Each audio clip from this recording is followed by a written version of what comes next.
다음 주간부터는 역대하 12장으로부터 묵상하게 됩니다. 남북이 분열되어서 남유다 왕 르호보암이 세워지게 되는데, 르호보암은 하나님의 말씀에 순종함으로 강성해지는 복을 받았습니다. 하지만 그 강성함으로 말미암아 도리어 교만해지고 여호와 율법을 버리는 죄를 범하게 됩니다. 하나님께서는 그 징벌로 애굽 왕 시삭으로부터 침입을 받게 하십니다. 이때 선지자 스마야를 통하여 전해진 하나님의 말씀으로 인하여 왕과 백성들이 다시 겸비해지게 되자 하나님께서는 자비를 베풀어 주시게 됩니다. 그러나 르호보암 제위 17년 만에 죽게 되는데, 성경은 그의 사역을 결론적으로 악했다라고 평가하고 있습니다. 인간의 모든 행사의 선악은 하나님과의 관계가 어떠한지에 의하여 결정되게 되는 것입니다. 말씀과 기도 가운데 주님과의 관계가 친밀해지는 여러분 되시기를 바랍니다. 역대하 13장은 르호보암을 이어 남유다의 왕이 된 아비야가 이스라엘 왕 여로보암을 전쟁에서 물리친 사실이 기록되어 있습니다. 본장에는 아비야가 하나님께 대한 신앙으로 전쟁 중지를 여로보암에게 권하는 긴 발언이 나오게 됩니다. 그러나 아비야가 말하는 사이에 여로보암은 작전을 개시하게 되었고, 전쟁의 상황은 유다가 불리하게 되었습니다. 그러나 아비야가 말한 함께 하시는 하나님이 여로보암을 패하게 하심으로 인하여 유다는 큰 승리를 거두게 되었습니다. 이 전쟁으로 말미암아 북이스라엘 여로보암은 쇠퇴하게 되었고, 남유다 아비야는 더욱 강성해지는 결정적인 계기가 되었습니다. 역대하 14장은 남유다 3대 왕인 아사에 대한 기록입니다. 르호보암과 아비야 시대의 전쟁이 그쳐지게 되고 이제 10년간의 평안이 왔습니다.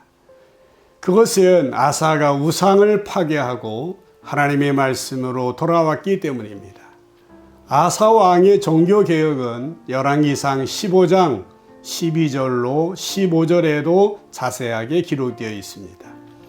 또한 아사 왕은 견고한 성읍을 건축하고 국방을 튼튼하게 했고, 구스 사람 세라가 100만 군사와 병거 300대로 공격해 왔지만 아사 왕은 먼저 하나님께 기도하였고 결국 큰 승리를 거두게 되었습니다. 역대하 15장은 구스와의 전쟁에서 큰 승리를 거두고 돌아오는 아사에게 아직 정복하지 못한 더 무서운 적이 있었습니다. 그것은 유다와 베냐민에 있는 내부의 우상들이었습니다. 아사는 선지자 아사랴의 예언을 통해 큰 격려를 받게 되고 우상을 파괴하는 개혁운동을 시행하였습니다. 개혁이 이루어지자 하나님께서는 유다 나라에 평안을 허락하여 주셨습니다. 역대하 16장은 선하고 정직했던 아사 왕이 여호와 하나님보다 사람을 더 의지함으로 말미암아 일어난 실수들이 기록되어 있습니다. 하나는 북왕국 바사의 침입 때에 하나님 의지하지 않고 아람 왕을 의지한 것입니다. 이때 선견자 하나니가 아사를 책망했는데 왕은 이 책망을 듣기보다는 선견자를 도리어 핍박함으로써 두 번째 실수를 저질렀습니다. 후에 아사 왕은 발이 병들어 위독하게 되었을 때에도 하나님보다 의원들에게 도움을 구함으로 세 번째 실수를 범하게 됩니다. 역대하 17장은 유다의 3대 성군 여호사밧, 히스기야, 요시야 중에 한 사람으로서 여호사밧 왕이 된 초기에 시행된 교육과 국방 사업이 기록되어져 있습니다. 여호사밧은 다윗처럼 전심으로 여호와의 도를 행하였습니다. 그러한 여호사밧에게 하나님께서 함께 해주셨고 주위의 모든 나라들로 두려워하게 하였으며 전쟁 대신 조공을 받게 되었습니다.